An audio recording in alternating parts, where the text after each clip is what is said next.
हमारे खानदान की आपस में लड़ाई की वजह से हमारी मंगनी टूट गई थी।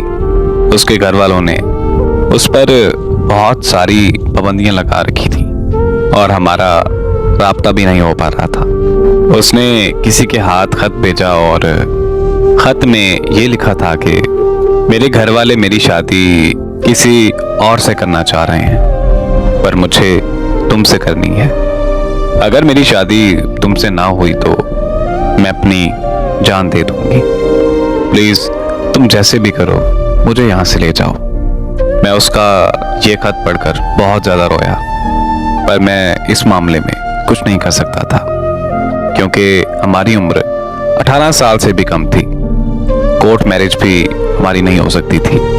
मैंने उसे खत लिखा कि कुछ महीने इंतज़ार कर लो, हम 18 साल के होते ही कोर्ट मैरिज कर लेंगे। उस खत का कोई जवाब नहीं आया। 1 महीने बाद पता चला कि उसकी मंगनी कर दी गई है।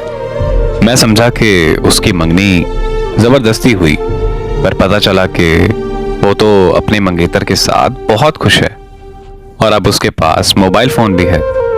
मैंने किसी से नंबर लेकर राब्ता किया तो उसने मुझसे बात करने से इनकार कर दिया। मैं उस दिन बहुत टूट गया था। मेरे दर्द को समझने वाला कोई नहीं था। फिर उसका रिश्ता वहाँ से टूट गया। मुझे बहुत खुशी थी कि अब शायद वो मेरे पास वापस लौट आए। हम दोनों 18 साल के भी हो चुके थे तो कोर्ट मैरिज में भी कोई मसला नहीं था।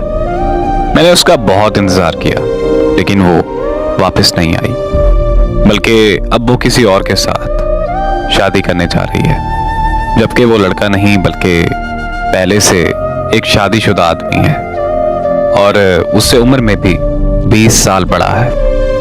मैं ये सब सुनकर किस अजियत में हूँ, किस दर्द में हूँ, ना ही कोई जानता है और ना ही कोई समझता है।